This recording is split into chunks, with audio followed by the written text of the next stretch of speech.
It assembles the representatives of all ranks for discussion of plans for the years ahead.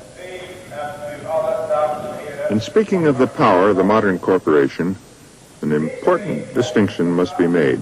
Its public power, its power in markets and in the state, increases. Its parental power, its power over its own people, diminishes. Phillips, like UGE, is a creature of its technostructure. In this respect, all large corporations are alike, and corporate performance depends on the people who fill the rings. Who are these people?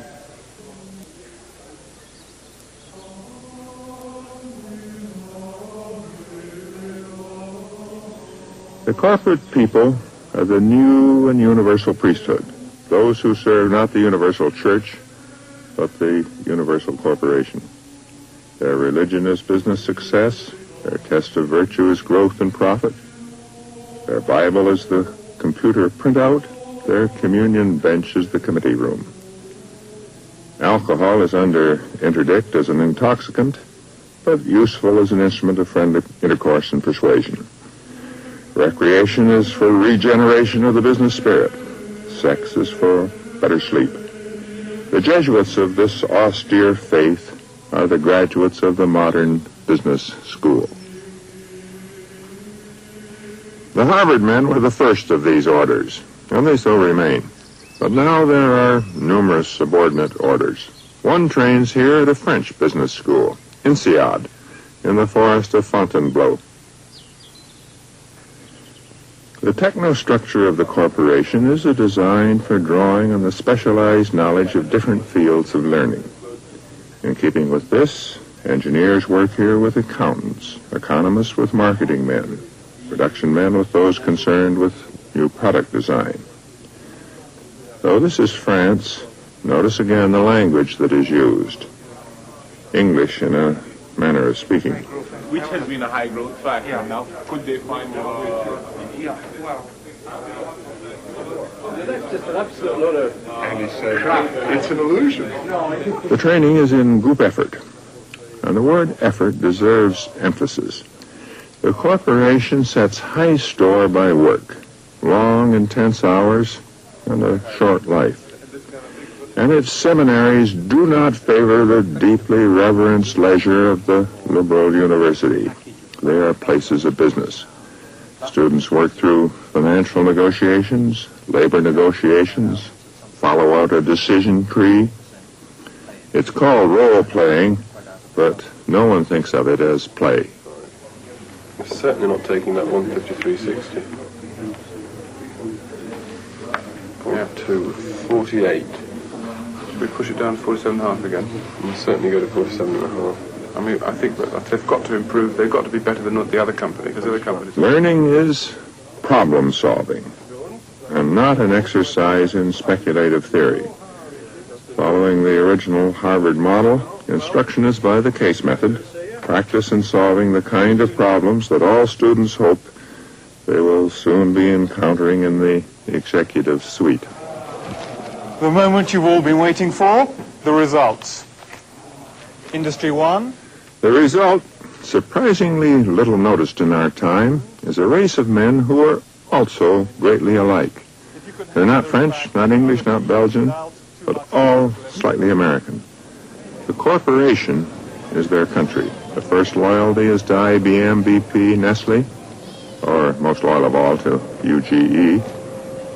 The United States, Britain, Switzerland, Holland are mentioned only as the countries from which they come. Their uniform is a quiet suit, a careful tie, decently polished shoes, and the best of them can be dropped into Brussels, Geneva, or Indianapolis, and wherever it is, like a coin in a slot, they will immediately produce. Immediate boarding at gate B29, please. The proletarian, Marx said, knows no motherland. This has never been true, but it is true of his modern boss, and it is true of the International Civil Service of UGE. Since 1965, nearly a third of all UGE employees have been in overseas operations. Around half of consolidated earnings are now from outside the United States. UGE operates not from Brussels or Geneva, but from Paris, the intellectual, artistic, and quality consumers' goods capital of Europe. Harold McBean said when he opened their headquarters here at La Défense. Also, better food, more accessible women, and the Crazy Horse Saloon, a slightly frivolous minor executive was heard to add. He's no longer with the company. Harold McBean personally coordinated the worldwide operations of what, in his more thoughtful moments, he called his empire. He was everywhere by plane or helicopter. 5 meetings a week, 200 in an average year. Howard Small is also airborne, but his management team at home office keeps itself current on all operations, international and domestic. Information flows in to be processed by a large staff and kept immediately available in a comprehensive information retrieval system. Long before Howie decides, the decision has been carefully staffed out. Often, in fact, it has been already made.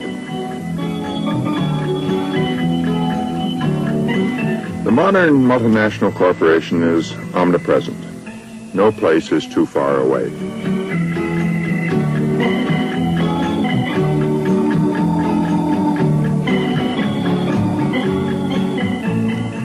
UGE is as much at home here in Singapore as in New York, Paris, Brussels, or Madrid. Howie Small's people have recently won the Ujola concession in the Soviet Union, and they have high hopes for North Korea. The dangers of the multinational corporation have been greatly celebrated in our time. They destroy national entity, have power above and beyond the reach of governments. Even the executives of multinational corporations are concerned. When they gather for corporate festivals, they listen to solemn lectures, usually from American professors, on the problems and prospects of the multinational corporation. And these orators always view with alarm. I think it's better, on the whole, to be a little skeptical. No one can doubt the power of the multinational presence here in Singapore. The multinational corporations bring in the raw materials, fuel, consumers' goods, finance the production, make the products, and take the products away to market. They have remade the city in the image of the industrial West. But one wonders if this is all bad. Britain also made Singapore in the image of the West, and it was then called civilization.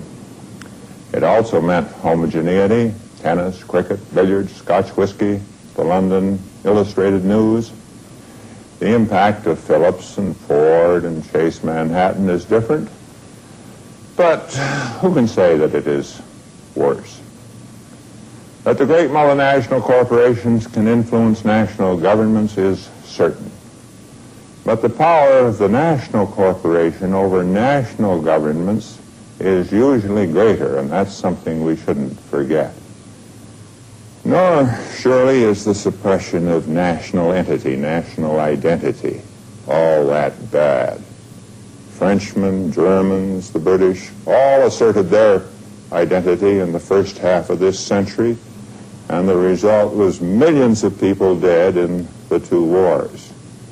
I suppose some believe that the European Common Market came into existence because miraculously after 200 years, everyone began reading Adam Smith. The wider the market, the greater the returns from the division of labor, the greater the efficiency of the international system. It's a lot more plausible to suppose that the EEC came into existence after World War II because with the rise of the large multinational corporations, tariffs, national boundaries had become, for them, a nuisance. And they had a better way of keeping competition under control because in a good